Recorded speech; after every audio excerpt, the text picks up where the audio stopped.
여러분 경매 낙찰받아서 따박따박 월세 받고 싶으신 분들 많으시죠? 그런데 잘못된 판단 한 번으로 따박따박 월세 받는 게 아니라 대출 이자만 나가고 낙찰받은 가격에 반토막도 안 되는 가격에 되팔아야 될 수도 있는데요. 특히 상가는 입찰하기 전에 철저한 분석을 통해서 빨리 임차가 잘 맞춰질 자리인지, 임차가 맞춰져도 장사가 잘 될 자리인지, 월세는 어느 정도 받을 수 있는지 판단하는 게 가장 중요한데요. 오늘 영상에서는 제가 실제로 입찰하는 상가에 대해서 저는 어떻게 실제로 분석을 하는지 알려드리려고 합니다. 파주시에 있는 상가가 경매로 나왔었는데요. 제가 입찰하려고 임장까지 갔던 물건입니다. 우선 위치부터 같이 볼게요. 경매 나온 상가가 여기 있거든요. 근데 주변에 아파트들에 둘러싸여 있습니다. 보면 바로 밑에는 1880세대가 있고 그 옆에는 186세대, 위로는 624세대, 972세대 이렇게 대단지 아파트들에 쌓여있는 그런 상가였는데요. 그럼 여기 살고 있는 사람들이 근린상가를 이용하기 위해서는 이 건물에 엄청 자주 올 것 같은 거예요. 그래서 실제로 임장을 가봤습니다. 그리고 바로 뒤에 학교까지 있으니까 이 건물에 학원이 엄청 가득 차 있지 않을까? 이런 기대를 안고 임장을 갔었죠. 입찰하러 갔을 때 네이버 부동산에 올라와 있는 매물들을 보면서 이 상가는 월세를 어느 정도 받을 수 있는지 예측을 해봤습니다. 우선 여기 국민은행 되어 있는 건물이 경매 물건으로 나와 있는 물건이었거든요. 주변에 있는 해봤자 하나, 둘, 셋, 네 개의 건물밖에 상가가 없었어요. 그래서 이 상가 건물들의 각각 1층은 얼마 받고 있는지, 2층, 3층, 4층, 지상층은 또 월세를 전용 면적당 얼마를 받고 있는지를 한번 확인을 해봤습니다. 일단 같은 건물인데 매매로 나와 있는 게 있었거든요. 매매로 나와 있었는데 1층이었고 남향이면 여기 밑으로 보고 있는 거예요. 그러니까 대로변을 보고 있는, 대로변에서 딱 잘 보이는 그런 위치에 있는 상가였던 거죠. 그 상가가 지금 실제로 3천에 210만 원을 받고 있고 매매가는 5억 5천에 올라와 있었어요. 그리고 이 상가에 대해서 대출 끼어져 있는 게 84% 정도 나와 있었고요. 이 매물 자체로만 봤을 때는 수익률이 4.8%로 측정이 돼 있었어요. 그럼 제가 이 매물을 보고 왜 수익률까지 계산을 했을까요? 이 동네에 있는 상가들의 평균적인 수익률을 계산하려고 하는 거예요. 그럼 제가 낙찰을 받았으면 빈 상가였으면 임대를 맞춰가지고 매도를 할 수 있는 계획도 있을 거잖아요. 그러면 월세는 얼마 정도 받을 수 있고 내가 이 금액에서 낙찰을 받고 수익률이 평균적으로 4.8% 되니까 그럼 거꾸로 계산해보면 매도가액이 나오게 되잖아요. 그러면 제가 얼마를 순수익을 가질 수 있는지를 계산할 수 있기 때문이에요. 그리고 월세로 나와 있는 매물들은 조금 참고적으로만 바라봐야 되는데요. 왜냐면 실제로는 맞춰져 있지 않은 월세 금액이기 때문이에요. 저는 이 호가를 볼 때 월세보다는 매매가를 좀 더 중심적으로 보긴 하거든요. 그 이유가 매매가는 여기 보시면 실제로 지금 받고 있는 금액에 대해서 알 수 있기 때문이에요. 이 월세는 임대인이 받고 싶은 금액일 수도 있잖아요. 이렇게 1년 동안 올려놓을 수도 있고 이 금액에 안 맞춰질 수도 있는데 그냥 임대인이 맞추고 싶어서 올려놓은 금액일 수 있기 때문이에요. 그래서 여기 보면 빨간색으로 19라고 적혀져 있잖아요. 이게 전용 면적당 평당가, 그러니까 월세를 평당가로 계산을 해보는 거죠. 이 1층 물건은 전용 평당 19만 원을 받고 있었습니다. 그리고 바로 옆에 붙어있는 상가들도 대략적으로 얼마의 임차가 맞춰져 있는지, 월세는 얼마의 지금 호가로 나와 있는지를 같이 확인해 주는 거예요. 바로 옆에 있는 상가 매매가가 지금 6억 5천에 나와 있었고 실제로 지금 맞춰져 있는 임차 금액이 3천에 245만 원으로 전용 평당 6.7만 원으로 잡혀져 있는데요. 이건 2층이에요. 1층에서 2층으로 올라갈 때는 거의 한 반값 정도 떨어진다고 보시면 됩니다. 그리고 바로 옆에 붙어있는 상가 월세 지금 나와 있는 걸 보니까 전용 평당 13.8만 원, 19만 원 정도로 나와 있는 걸 확인할 수 있어요. 그럼 대략적으로 이 매매가랑 여기 월세 나와 있는 것들을 보면 1층 상가가 전용 평당 한 19만 원 정도는 받을 수 있겠다라고 생각하시면 되는데요. 한 19만 원 정도면 그래도 좀 괜찮은 상가라고 볼 수 있습니다. 정말 장사가 안 되는 곳은 전용 평당 10만 원 이하에서 한 10만 원 정도로 왔다 갔다 하거든요. 정말 장사가 잘 되는 곳은 한 30만 원까지도 받는 곳이 있습니다. 그래서 다시 경매 물건지로 보면 해당 이 상가 한 개에서 여러 개의 물건이 나왔단 말이에요. 그래서 다 같이 연관돼서 나왔기 때문에 여기 사건 번호 뒤에 물건 번호가 적혀져 있습니다. 여기 가로 안에 있는 게 물건 번호라고 하거든요. 1번부터 9번까지 있었기 때문에 9개 호실이 다 같이 뭉쳐져서 나왔다고 보시면 됩니다. 이 물건 번호가 붙어져 있는 사건 번호일 경우에는 내가 만약 물건 번호 1번인 물건을 낙찰을 받았어요. 그런데 1부터 9번까지 모두 다 낙찰을 받아야지 그 다음 임차인을 명도할 수 있고 그 다음 단계를 좀 진행할 수 있어요. 그러면 다른 물건이 빨리 낙찰을 안 받아가게 된다면 투자금이 들어갔잖아요. 투자금이 그만큼 묶여져 있을 수도 있습니다. 그러니까 물건 번호가 있는 것들은 내가 관심 있는 그 물건만 권리 분석을 해야 되는 게 아니라 다른 물건들 자체도 빨리 다른 사람들이 낙찰을 받아갈 수 있는 물건인지도 꼭 확인을 하셔야 돼요. 그러니까 같은 사건 번호에 다른 물건 번호가 있으면 그 물건 번호 모두를 권리 분석을 해봐야 되는 거죠. 그래서 오히려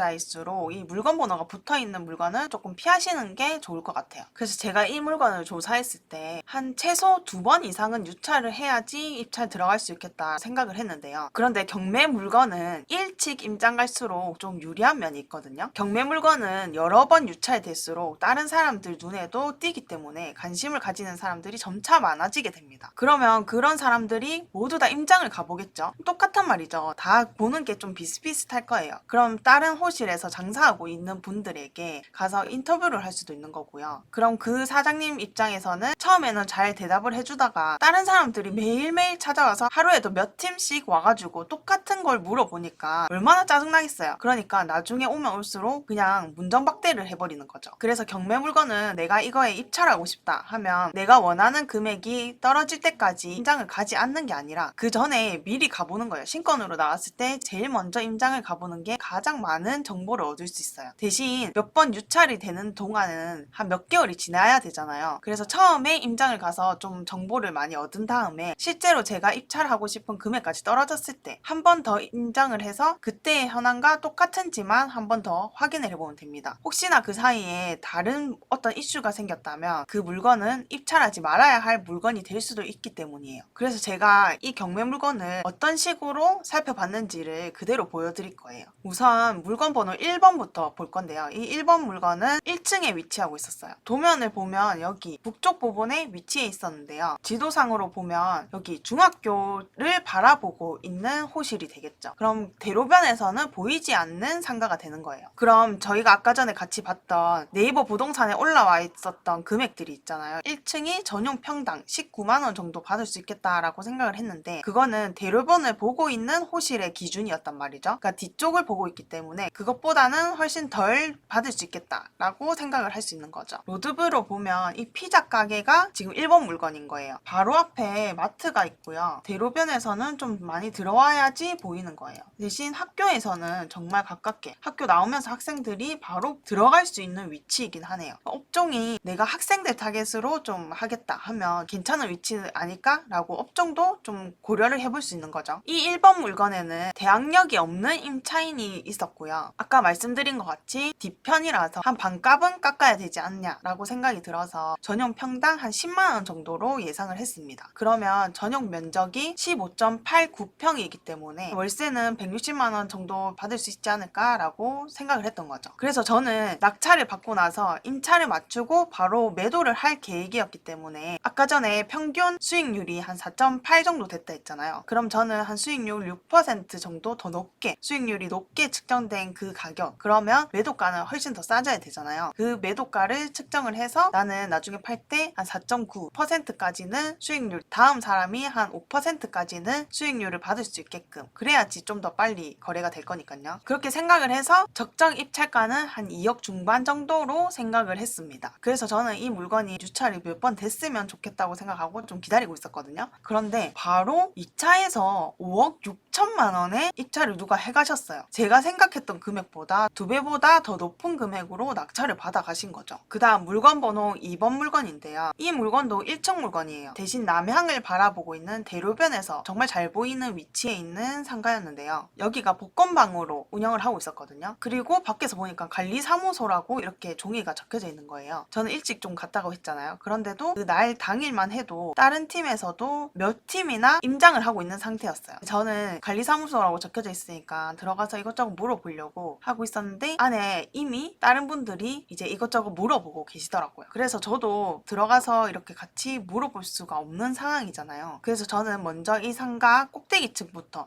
해가지고 5층부터 시작해서 이제 4층, 3층, 2층, 1층 계단으로 걸어 내려오는 거예요. 그래서 안에 어떤 업종들이 있는지를 살펴보고 다른 물건들도 같이 나왔다 했잖아요. 5층부터 밑으로 내려오면서 경매로 나온 물건들이 지금 현재 어떻게 사용되고 있는지 안에서 진짜 장사를 하고 있는지 안 하고 있는지 그런 것들을 보고 내려왔습니다. 그래서 내려오니까 기존에 있던 다른 팀들이 이미 나가고 없는 거예요. 그래서 이 복권 복권방 사장님한테 저도 이것저것 물어봤습니다. 처음에는 좀 경계하시는 듯 했는데 이제 앉아서 얘기를 하다 보니까 점차 좀 경계심이 풀리면서 이것저것 엄청난 정보들을 얘기해 주시더라고요. 그리고 여기서 팁은, 저는 당연히 이런 상가 임장을 갔을 때는 제가 정보를 물어보려고 갔잖아요. 안에서 복권을 팔고 있었단 말이죠. 이것저것 얘기를 하다가 조금 경계심이 풀어지면 복권을 몇 장 구입을 했었어요. 그러니까 사장님께서 좀 더 깊은 얘기를 해주시더라고요. 그전 팀들은 복권 안 사갔냐라고 물어보니까 그 사람들은 안 사갔다고, 그래서 이런 얘기 안 해줬다고 이런 얘기를 하더라고요. 특히 장사를 하고 있는 분들이기 때문에 저희가 시간을 뺏고 있어서 만약에 음식점에 가서 만약에 무언가를 물어본다 하면 어쨌든 임장을 가서 우리가 밥을 먹어야 되기 때문에 거기서 밥을 먹는 것도 방법이 될 수 있습니다. 이번 물건은 전용 면적이 한 10평밖에 안 됐었고요. 그래서 너무 좁아서 한 19만 원까지는 받을 것 같다는 생각이 들었고, 한 15만 원 정도 받을 수 있지 않을까라고 보수적으로 저는 좀 생각을 했고요. 그럼 월세는 한 150만 원 정도 받을 수 있을 거라고 예측을 했습니다. 이 물건조차도 적정 입찰가가 저는 2억 중반대라고 저는 생각을 했거든요. 그런데 이 물건조차도 제가 생각했던 2배, 5억으로 누군가가 입찰을 해서 낙찰을 받아 가셨어요. 이 영상은 제가 실제로 임장 가서 찍었던 영상인데요. 보시면 대로가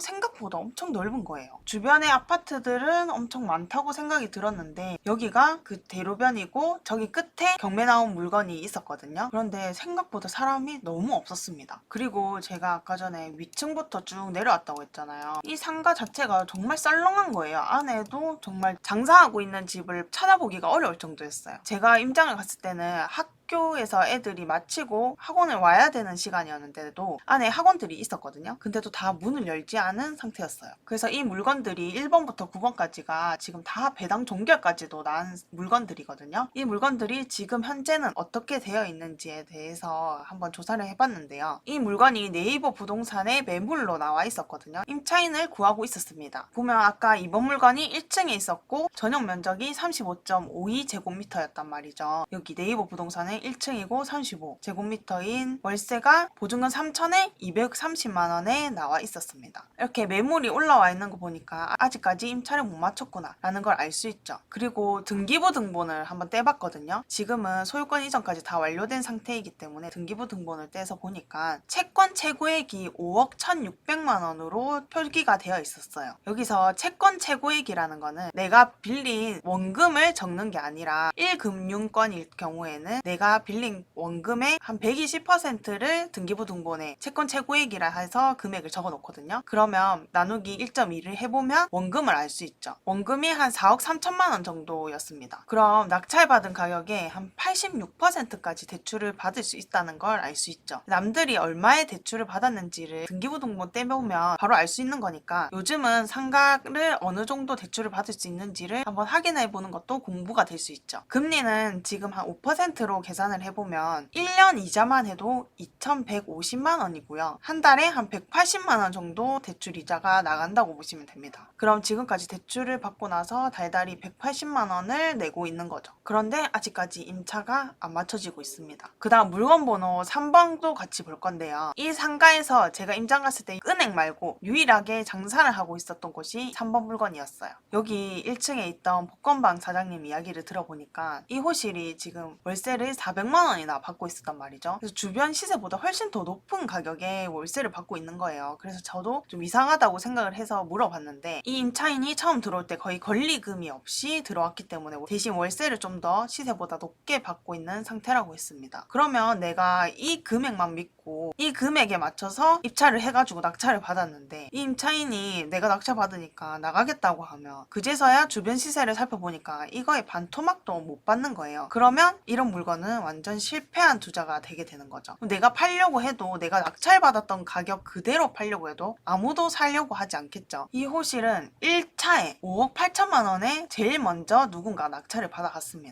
진짜 너무 비싼 가격에 낙찰을 받아갔죠. 그런데 지금 네이버 부동산에 매물 나와 있는 거 보니까 이 호실도 나와 있는 것 같은 거예요. 이 물건은 3층에 있는 물건이었고요. 전용 면적이 168.65제곱미터로 되어 있습니다. 이게 4천에 400만 원 맞춰져 있었거든요. 똑같이 3층이고 전용 면적이 168제곱미터인 물건이 5천에 400만 원. 그러니까 5천에 400만 원이 지금 매물로 나와 있어요. 이 물건도 등기부 등본을 떼보니까 채권 최고액이 5억 5,500 60만 원이었고요. 이건 이금융에서 빌린 거라 130%를 계산을 해줘야 되거든요. 그럼 이것도 원금이 한 4억 3천만 원 정도고 매달 금리가 5%라고 봤을 때 매달 한 180만 원 정도 달달이 나가고 있다고 볼 수 있어요. 다행히 이 물건 자체가 지금 납부일이 6월 12일이었거든요. 지금으로부터 한 3, 4달 정도 전이라서 그렇게 오랜 시간이 지난 건 아니긴 한데요. 그런데 이게 계속 지속돼서 한 1년까지도 임차가 안 맞춰진다면 누구나 부담되는 금액이 될 수 있겠죠. 그럼 내가 잘못된 투자를 했구나, 내가 잘못된 물건을 낙찰받았구나 라고 생각이 들어서 정말 말도 안 되는 가격에 내가 낙찰받은 가격보다 훨씬 못 미치는 가격으로 대팔 수도 있다는 거예요. 그리고 이 물건 자체가 임장 갔을 때 들어보니까 상가 건물 자체가 문제가 엄청 많더라고요. 제가 주차장에 내려갔는데 주차장 천장에서 물이 계속 새고 있었고요. 그래서 나중에 낙찰받은 사람들끼리 다 돈을 모아서 거의 싹수리를 해야 될 정도라고 얘기를 들었습니다. 그럼 지금 낙찰받은 금액뿐만 아니라 추가로 들어가는 돈들이 훨씬 더 많아지겠죠. 이래서 특히 상가는 더 입찰을 조심해야 되고 임장 가서 정말 꼼꼼하게 살펴봐야 되는 건데요. 그래서 저는 임장을 갔을 때 여기 있는 상가뿐만 아니라 좀 떨어져 있는, 여기도 상가가 쭉 있었거든요. 이 상가들로 가서 이 주변에 있는 상가들은 왜 장사가 안 되는지 여기 가서 한번 물어봤습니다. 여기는 가보니까 점심시간에 점심 먹으러 온 사람들이 많더라고요. 그래서 여기 있는 사장님들한테 가서 한번 물어봤죠. 왜 저쪽에 학원도 잘 안 되고 병원도 잘 안 되냐라고 물어보니까 주변에 있는 학생들이 여기 있는 학원을 가는 게 아니라 학원 차를 타고 좀 더 큰 상가들이 모여있는 곳들이 있었거든요. 그쪽으로 가서 학원을 간다고 하더라고요. 병원도 마찬가지고요. 그래서 한 중고등학생 애들은 거의 학원 차를 타고 좀 더 유명한 학원으로 가기 때문에 여기 학원들은 좀 장사가 안 된다라고 얘기를 들었습니다. 전에 임장 갔던 다른 상가는 11층 정도 되는 상가였거든요. 딱 도착하자마자 보니까 길거리에 사람들이 엄청 많이 지나다니고 있었고요. 위층이 다 병원으로 되어 있었고 공실이 하나도 없는 상가였습니다. 그 상가 자체에서 엘리베이터 딱 내리는 자리에서, 그러니까 병원을 갔다가 내려오는 딱 그 자리 있잖아요. 그 자리 바로 앞에 약국이 하나 있었는데요. 거기 약국에 정말 작은 약국이었는데도 보이는 약사만 해도 한 4, 5명 정도 보이는 거예요. 그리고 약국 안에 손님들이 꽉 차 있었습니다. 그 약국은 이 상가 자체가 분양할 때 제일 먼저 입점을 해서, 상가 자체는 관리 규약이라는 게 있거든요. 그거는 그 상가 통 건물 자체 안에 있는 세입자랑 임대인 그 사람들끼리 약속을 정해놓는 거예요. 그래서 그 관리 규약에 이 건물 안에는 이 호실만 약국을 차릴 수 있다라고 제일 먼저 관리 규약을 넣어버리는 거죠. 그럼 이 약국은 비싼 가격에 분양을 받았다고 해도 점차